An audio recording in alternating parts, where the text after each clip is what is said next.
Oke guys, assalamualaikum.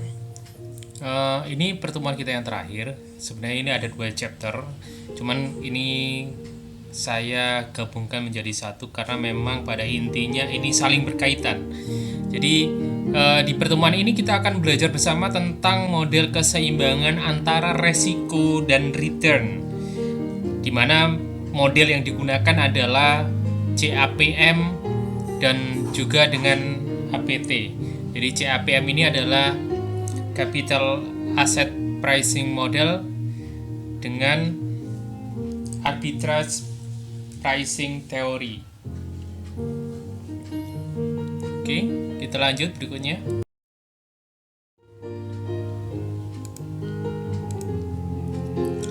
Kalau kita lihat bahwa sebenarnya di dalam teori keuangan itu ada korelasi positif antara resiko dengan return. Jadi selalu ada korelasi positif antara resiko dan return. Di dalam konsepnya memang pada intinya setiap ada return yang diharapkan mesti ada resiko yang membayangi dari return tersebut. Jadi tema sentralnya memang pada konsep ini adalah hubungan yang positif antara resiko dengan tingkat keuntungan atau return-nya. Dimana kalau kita lihat di dalam pasar keuangan yang efisien, jika investor itu tidak suka risiko atau dia kategorinya ada risk averse, maka kenaikan resikonya harus dikompensasi oleh tingkat keuntungan yang lebih tinggi. Begitu juga sebaliknya. Sehingga konsepnya adalah konsep high risk, high return dengan low risk, low return. Artinya kalau resikonya tinggi maka keuntungan yang diharapkan atau return yang diharapkan oleh investor itu juga akan tinggi. Begitu juga sebaliknya, kalau sebuah investasi itu memiliki risiko yang rendah maka otomatis dia akan memiliki return atau keuntungan yang rendah. Kalau kita lihat di sini bahwa saham perusahaan kecil mempunyai resiko yang paling tinggi karena memang perusahaan kecil merupakan perusahaan yang belum mapan, sehingga tingkat ketidakpastiannya sangat tinggi. Beda dengan obligasi pemerintah yang memang dia memiliki kemungkinan default yang kecil. Default ini tidak mampu membayar kewajibannya, karena kemungkinan besar pemerintah itu bisa mencukupi apa yang dijanjikan dari investasinya. Kalau dari segi investor sendiri, instrumen keuangan dengan jangka waktu yang lebih pendek biasanya tingkat kepastian pengembaliannya juga lebih tinggi karena itu mempunyai resiko yang lebih kecil. Saham perusahaan kecil yang punya resiko paling tinggi juga mempunyai tingkat keuntungan yang paling tinggi. Begitu juga sebaliknya, kalau perusahaannya besar maka dia punya resiko yang rendah dengan tingkat keuntungan yang rendah juga. Nah, pendekatan yang pertama itu kita lihat di sini adalah kita kenal dengan Capital Asset Pricing Model atau disingkat dengan CAPM. Ini kita pelajari kemarin di biaya modal karena memang ini kaitannya memang dengan biaya modal dari sebuah investasi. Jadi secara spesifik CAPM ini mempunyai dua tujuan, ya. Yang pertama itu adalah menjelaskan hubungan antara resiko dengan return seperti dari inti dari pokok pembahasan kita bahwa ini adalah model keseimbangan antara resiko dengan return. Kemudian yang kedua adalah menjelaskan kondisi keseimbangan dalam pasar keuangan.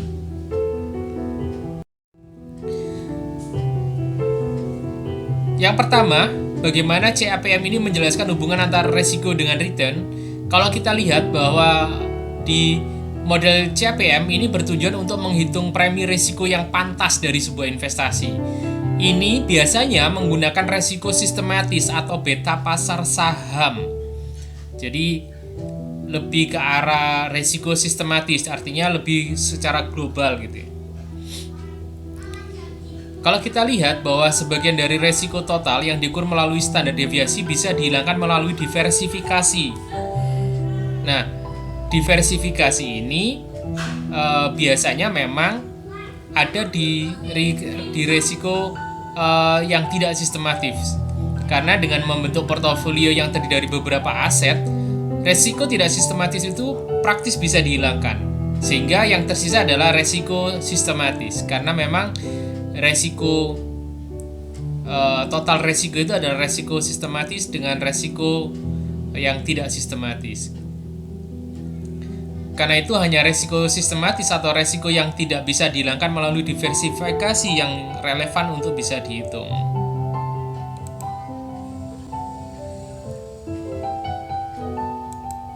Jadi kalau kita bisa lihat sebenarnya resiko itu, total resiko itu seperti ini. Ini total resikonya. Biasanya ini adalah resiko sistematisnya. Artinya ini berlaku secara global. Misalkan, katakanlah ini adalah 2% resikonya, sistematisnya. Ini biasanya berlaku secara global. Dari keseluruhan apapun bentuk industrinya, dia terpengaruh. Nah, sisanya ini adalah, misalkan ini adalah 6%, maka ini adalah resiko yang tidak sistematis. Dimana ini adalah sebenarnya adalah risk premium. Ini yang sebenarnya dicari.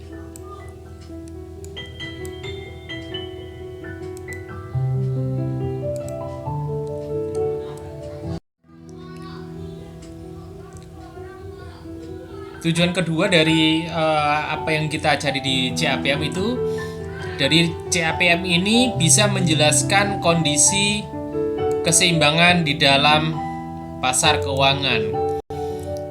Di dalam disiplin ekonomi keuangan ini berbeda dengan disiplin ilmu ekonomi yang sebenarnya. Kalau di ilmu ekonomi, model keseimbangan permintaan itu kan terdapat antara jadi di model keseimbangan itu dilihat dari keseimbangan antara permintaan dan penawaran. Ini berbeda dengan disiplin di ekonomi keuangan, di mana modelnya di model keseimbangan permintaan di ekonomi keuangan terhadap aset keuangan ini biasanya diasumsikan tidak terbatas, sehingga kurva permintaannya terlihat mendatar.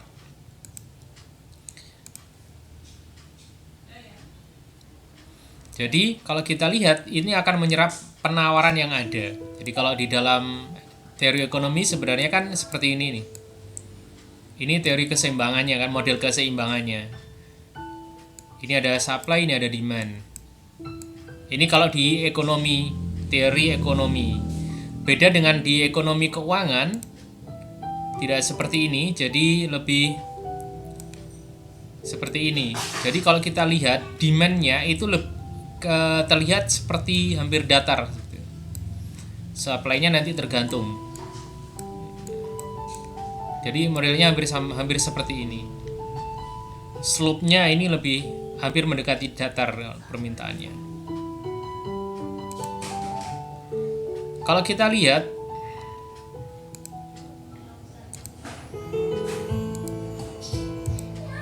di kuantitas sekuritas ini tidak menentukan harga sekuritasnya. Karena sekuritas seperti komoditas itu satu sama lain bisa menjadi pengganti dengan sempurna atau substitutable. Jadi dia mengganti dengan sempurna. Ini bisa saja hingga tidak begitu mempengaruhi dari permintaannya, karena bisa jadi permintaannya akan bisa menyerap penawaran yang ada. Jadi faktor yang menentukan dari harga sekuritas itu sebenarnya adalah resiko dari sekuritas tersebut sendiri gitu. Jadi kalau misalkan dia resikonya tinggi, otomatis penyerapannya akan sedikit. Kalau resikonya rendah, dia akan lebih banyak yang terserap. Kalau kita lihat di sini ada ilustrasi model keseimbangan dari CAPM. Di sini ada resiko. Jadi di sini ada resiko. Kemudian berkorelasi terhadap expected return dari aset KI. Di antara ini ada namanya risk free. Ada tingkat risk free, misalkan ini ditentukan adalah 10%. Jadi risk free ini adalah tingkat investasi yang bebas resiko. Jadi misalkan seperti obligasi itu resikonya minim, sehingga biasanya returnnya selalu bisa didapatkan. Otomatis returnnya juga lebih sedikit. Nah, di sini ada security market line atau SML, biasanya dikenal dengan seperti itu. Jadi ini adalah sekumpulan dari garis dari pasar ya, dari sekuritas yang ada di pasar. kalau kita lihat di dalam model keseimbangan CAPM ini, misalkan di sini ada katakanlah di sini misalkan SML-nya sudah dihitung dan diperkirakan target dari return pasarnya sebesar 22%. Jadi yang garis yang ini adalah 22% nih. Ini adalah perkiraan tingkat return pasarnya. Kemudian ada aset D, ada misalnya perusahaan punya sekuritas di D, kemudian returnnya 24% dan C returnnya adalah 20% di bawah security market lainnya. Kalau yang D adalah 24, dia berada di atas security market lainnya yang 22% ini. Nah, nanti kalau ada respon dari pasar, otomatis karena aset D ini adalah di atas harga pasar, dia di tingkat returnnya dia di atas security market line, maka banyak investor yang akan melirik untuk membeli di aset D-nya. Katakanlah ini saham misalkan, saham atau bisa saja obligasi, tapi ini adalah aset di perusahaan D.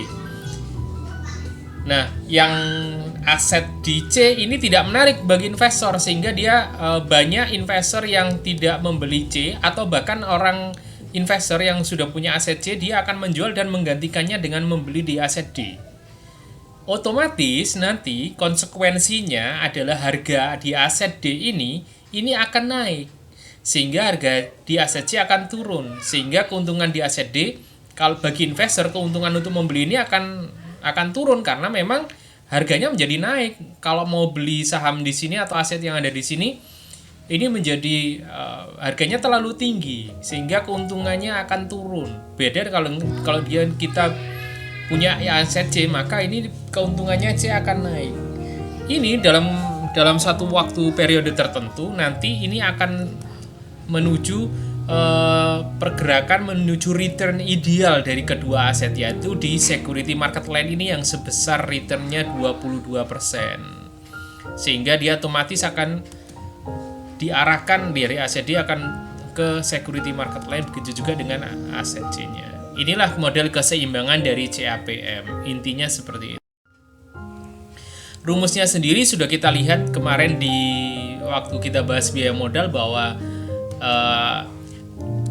return dari return yang layak untuk sekuritas ke aset I itu sama dengan tingkat return dari investasi di bebas resikonya ditambah dengan beta I, ini adalah ukuran resiko dari sekuritas aset I, dikalikan dengan ini adalah tingkat return dari portofolio pasarnya, dari portofolio pasar. Kalau di Indonesia biasanya itu bisa pakai IHSG karena itu memang indeks harga saham gabungan yang menggambarkan dari keseluruhan pasar.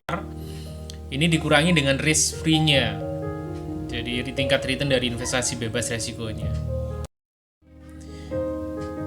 Kemudian untuk mencari dari beta atau resiko sistematisnya, menurut CAPM, resiko sistematis itu yang berpengaruh terhadap return itu seperti ini. Jadi beta I atau resiko sistematis dari aset ke I itu sama dengan kovarian antara return aset ke I dengan return pasarnya dibagi dengan varian return pasarnya. Jadi yang ini kan nggak ada kuadratnya, ini adalah kovarian. Jadi hubungan antara return dengan return aset ke I dengan return pasarnya dibagi dengan varian dari return pasarnya. Ini ilustrasinya. Kalau kita punya 5 skenario di masa mendatang dengan probabilitas masing-masing skenario seperti ini, ada kondisi saat baik, ekonominya baik, normal, jelek, sangat jelek dengan probabilitas yang sama, dianggap aja sama.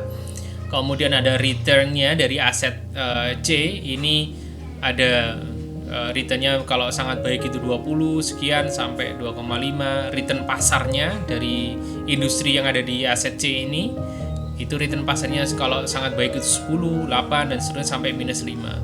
Maka kovarian A dengan return pasarnya bisa dicari seperti ini. Probabilitas dikalikan dengan return asetnya dikurangi dengan ini totalnya ya.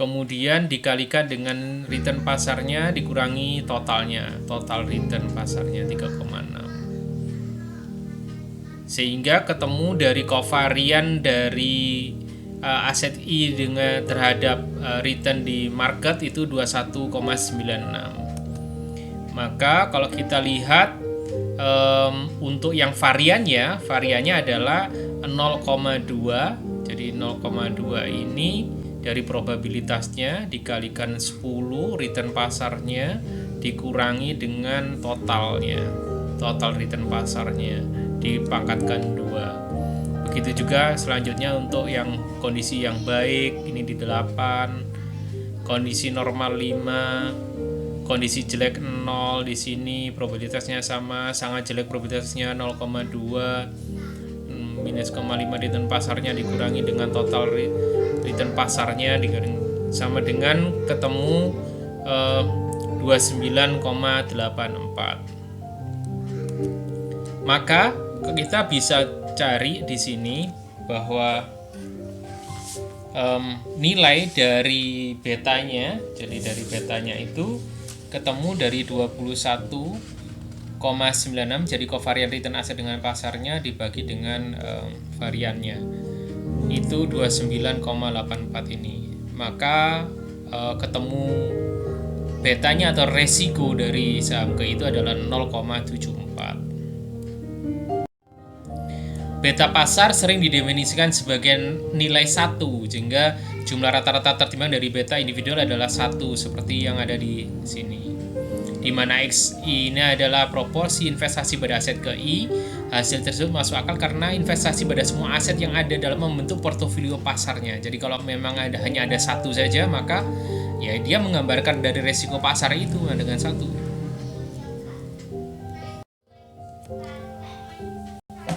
Perhitungan resiko sistematisnya ada. Ini bisa kita lihat dengan data historis, bisa pakai model regresi ya. Jadi ini ada return aset saham KEI di periode T, ini ada interceptnya atau slope-nya ya.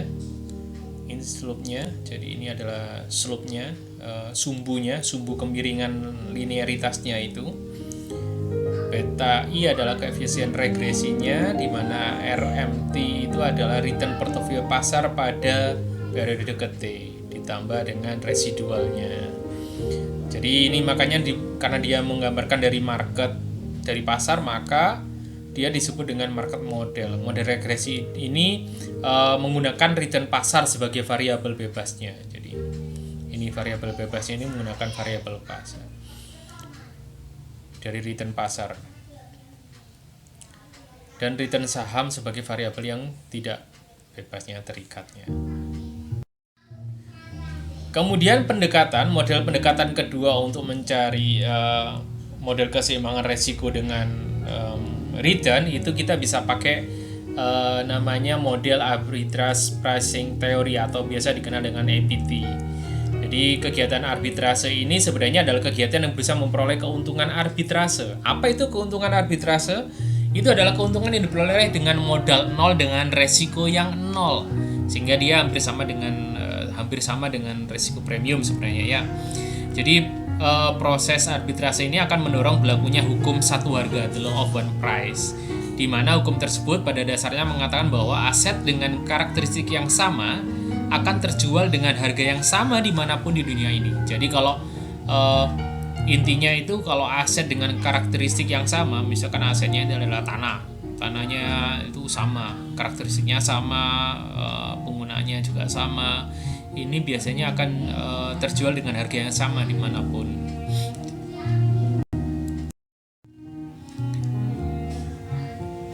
Jadi di sini kita misalkan ada risk free itu sebesar 10% dengan tingkat keuntungan dari pasarnya 20%, beta pasar atau resiko pasarnya sama dengan 1. Kemudian di sini adalah beta Y, ini resiko dari perusahaan Y, aset Y itu adalah 0,5, dan tingkat keuntungan Y adalah expected return-nya 12%. Maka kita akan melihat ada kesempatan arbitrase atau tidak.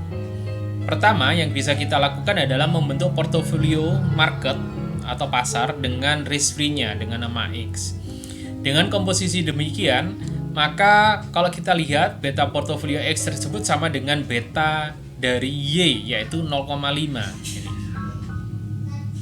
Beta portofolio merupakan rata-rata tertimbang beta individual.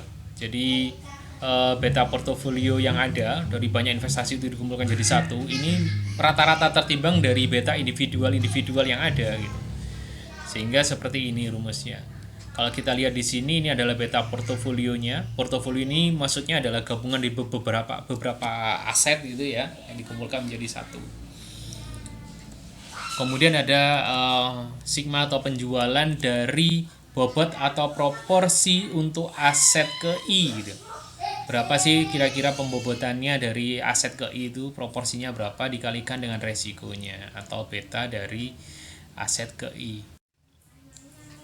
Kalau tadi kita lihat bahwa misalkan di risk fee-nya 10%, tingkat keuntungannya tadi ini kondisinya sama dengan yang tadi di atas, karena beta dari market itu sama dengan 1 dan beta risk fee-nya sama dengan 0, maka proporsi masing-masing adalah 50%. Dengan demikian beta portofolio X akan sama juga menjadi 0,5%. Karena kalau kita lihat di sini, beta dari saham atau aset ke X sama dengan 0,5 kali 0. 0 ini adalah risk free-nya, ditambah dengan 0,5 karena dia beta Y sama dengan beta X, kali 1 ini adalah beta marketnya sama dengan 0,5, sehingga ketemu beta X-nya sama dengan beta Y 0,5. Kemudian kita menghitung tingkat keuntungannya sebagai berikut. Expected return atau keuntungan yang diharapkan dari aset ke X ini sama dengan 0,5. 0,5 ini adalah resikonya, dikalikan dengan 20% ini adalah pasarnya. Jadi ini adalah tingkat keuntungan pasar, ditambah dengan 0,5 ini beta X-nya, dikalikan dengan 10 atau risk free-nya, ditambah risk fee. Karena memang sebenarnya total risk itu adalah total return itu adalah return dari pasar ditambah dengan return dari risk free, sama dengan 15%. Jadi kalau kita bisa membandingkan tingkat keuntungan dari beta portofolio X dengan Y, kalau kita lihat expected return-nya dari X, saham ke X itu adalah 15% dengan beta X-nya sama dengan 0,5 ini 15% ini. Maka expected return dari Y ini adalah 12% ini. 12%, maka sama juga beta Y-nya adalah 0,5%. Dari perbandingan tersebut terlihat bahwa meskipun risiko sistematis keduanya sama, yaitu 0,5, tapi tingkat keuntungannya itu menjadi berbeda. Sehingga ada kesempatan arbitrase di sini. Ada kesempatan mendapatkan keuntungan lebih sebanyak 3% daripada return yang dari Y dengan dibandingkan return dari X. Karena di situ ada keuntungan arbitrase. Kalau kita bisa lihat di sini, ini dari slide sebelumnya, bahwa arbitrase itu bisa dilakukan dengan jalan juga melakukan short sales dari aset Y, jadi mengurutkan penjualan dari aset Y, kemudian kas masuk dipakai untuk membeli portofolio X, yang berarti membeli 50% dari portofolio M, dari portofolio marketnya, pasarnya, dan 50% pada aset yang bebas resiko. Kalau kita lihat di sini bahwa ini adalah expected return dari X ya, 15%, kemudian ini adalah expected return dari Y 12%, dikurangi ini adalah mestinya ini 3% ya.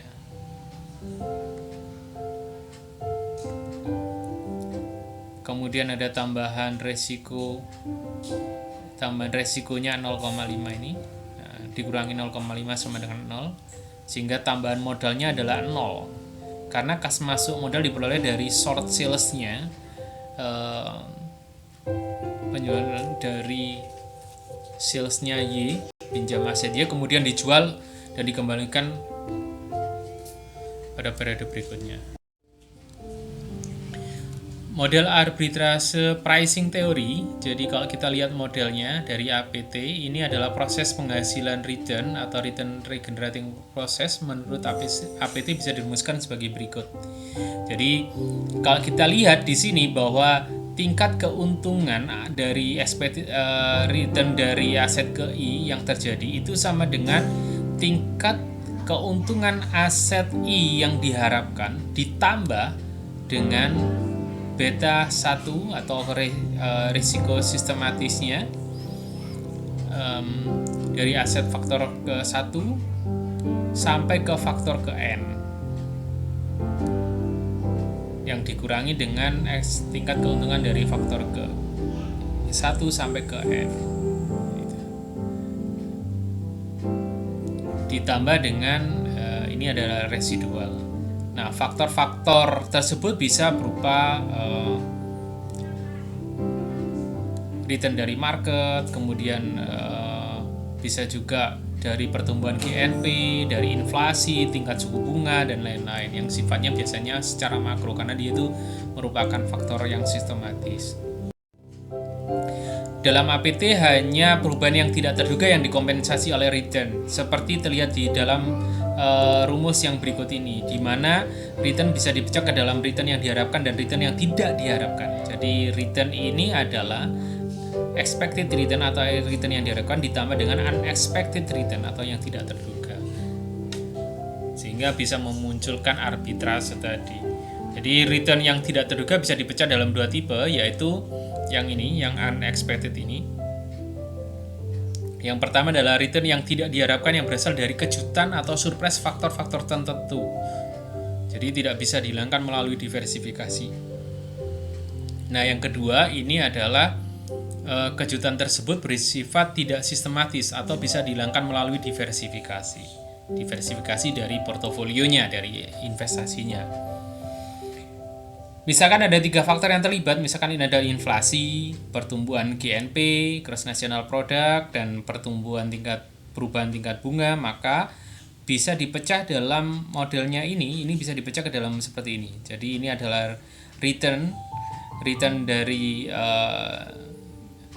aset ke I sama dengan expected return dari aset ke I. Jadi return yang diharapkan dari aset ke I ditambah dengan beta I dikurangi inflasinya dikalikan dengan faktor inflasi ditambah beta GNP dikalikan GNP faktor GNP-nya ditambah beta I dari tingkat bunga dari aset ke I dikalikan dengan faktor tingkat suku bunganya ditambah dengan residualnya. Misalkan seseorang memegang banyak saham, ada N sekian saham dalam portofolionya, maka sumber return dari portofolio bisa dilihat dari hal seperti ini, sehingga dia semakin banyak N-nya, sehingga kalau kita lihat di sini maka semakin banyak N-nya karena residualnya 1 sampai ke N sehingga bersifat tidak sistematis, sehingga semakin banyak resiko yang bisa didiversifikasi. Maka kalau kita lihat dari residual dari portofolionya dia akan mempunyai nilai 0. Jadi kalau dia semakin banyak, kemungkinan nilai residualnya ini sama dengan 0. Maka bisa ditulis seperti ini. Jadi residualnya tidak ada, hilang. Karena punya banyak investasi yang bisa didiversifikasi. Jadi harapannya maka residualnya punya nilai hampir mendekati 0 bahkan 0 sehingga bisa dihilangkan. Bahwa kita lihat di sini hanya resiko yang sistematis terhadap faktor-faktor yang dikompensasi oleh kenaikan return. Berarti ini adalah resiko yang sistematis yang bersifat secara global ya, dalam sebuah perekonomian. Kalau kita lihat di sini dengan melakukan beberapa manipulasi matematis, model APT yang ekuivalen dengan security market line dalam CAPM pun bisa dirumuskan sebagai berikut. Ya, ini dari model APT ini juga dikorelasikan ke SML-nya dari security market line yang ada di CAPM tadi yang kita bahas tadi, bahwa expected return sama dengan return dari aset yang bebas resiko ditambah dengan ini adalah risiko dari risiko sistematis untuk faktor ke 1, 2 dan seterusnya dikurangi dengan return aset bebas risikonya ditambah ada sekian banyak saham. Kalau kita lihat di sini bahwa ada banyak faktor yang mengenai tingkat keuntungan. Jadi kalau kita lihat jika hanya ada satu faktor dalam model tersebut, di dalam ini misalkan hanya ada satu faktor saja, misalkan itu adalah return pasar, maka APT akan sama dengan CAPM. Cuman memang APT sendiri memang tidak menjelaskan ada berapa faktor yang relevan yang bisa digunakan dalam model APT. Sehingga kalau kita lihat APT sendiri punya kelebihan dibandingkan CAPM, yaitu APT tidak memerlukan portofolio pasar. Jadi tidak memerlukan keseluruhan portofolio dalam perhitungan tingkat keuntungan suatu aset. Nah, ini akibatnya secara teoritis portofolio pasar yang digambarkan oleh CAPM adalah portofolio yang mencakup kesemuanya. Ini kita lihat perbandingan CAPM dengan APT, jadi Capital Asset Pricing Model dengan Arbitrage Pricing Theory. Kita lihat bentuknya, ini berbeda. Kalau CAPM itu seperti ini, karena dia mempertimbangkan hanya satu dari return pasar saja. Nah, kalau di APT, di Arbitrage Pricing Theory, kita bisa melihat di sini ada resiko saham KI, aset KI, juga dihubungkan dengan faktor-faktor yang lain. Jadi tidak hanya satu saja. Kemudian kalau kita lihat return generating prosesnya, jadi proses mendapatkan returnnya, ini fungsi dari faktor tunggal yaitu return pasar saja. Jadi ini hanya dilihat di return pasarnya saja. Kalau dari APT, return asetnya ini merupakan fungsi dari beberapa faktor. Ini jadi faktor GNP, faktor inflasi, return pasar itu sendiri, itu. Ini bisa banyak. Kemudian kalau prosesnya, yang CAPM ini investor memaksimumkan utilitas atau fungsi kepuasan. Yang pertama melalui sekumpulan set yang efisien dari investasi yang berisiko, kemudian juga sekumpulan atau set dari efisien yang memasukkan aset bebas risiko, risk free-nya dimasukkan di sini. Ini prosesnya. Kalau di APT ini investor melakukan kegiatan arbitrase untuk memanfaatkan ketidakseimbangan harga sehingga mencari selisih harganya. Kalau ada arbitrase di sana, maka itu bisa mencapai harga keseimbangan yang baru, karena itu prosesnya memang ada 2 tahap kalau di dalam APT. Kemudian kalau kelebihannya dari CAPM, ini proses yang menggambarkan CAPM ini cukup jelas dan cukup intuitif, karena memang hanya butuh satu saja, hanya satu faktor dari risk market saja. Ini cukup sederhana sehingga pengaplikasian lebih mudah. Tapi memang membawa konsekuensi, jadi ini menjadi sebuah kelemahan juga sebenarnya, karena secara teoritis portofolio itu harus memasukkan semua aset yang ada di dunia, yang ada di dalam pasar keuangan itu misalnya. Nah, itu sangat tidak memungkinkan untuk dilakukan karena memang ada banyak proksi yang bisa dilakukan, sehingga bisa saja hasil satu proksi dengan proksi yang lain menjadi berbeda. Jadi bisa saja memunculkan inkonsistensi di sini. Kalau dengan APT, ini kelebihannya banyak faktor yang digunakan untuk membuat perhitungan keuntungan, sehingga diharapkan dengan APT menjadi lebih akurat karena melibatkan banyak faktor-faktor juga. Dan APT tidak memerlukan portofolio pasar yang sulit diestimasi. Cuman ini menjadi juga kelemahan karena APT yang menggunakan beberapa faktor ini, faktor tersebut tidak ada ukuran yang jelas apa saja dan berapa jumlahnya itu. Karena itu interpretasi dan aplikasi APT menjadi tidak jelas dan lebih sulit dalam aplikasinya. Karena harus ada batasan dan asumsi-asumsi yang lain juga yang mengikuti. Itu kira-kira pertemuan kita ini. Terima kasih atas perhatiannya. Wassalamualaikum warahmatullahi wabarakatuh.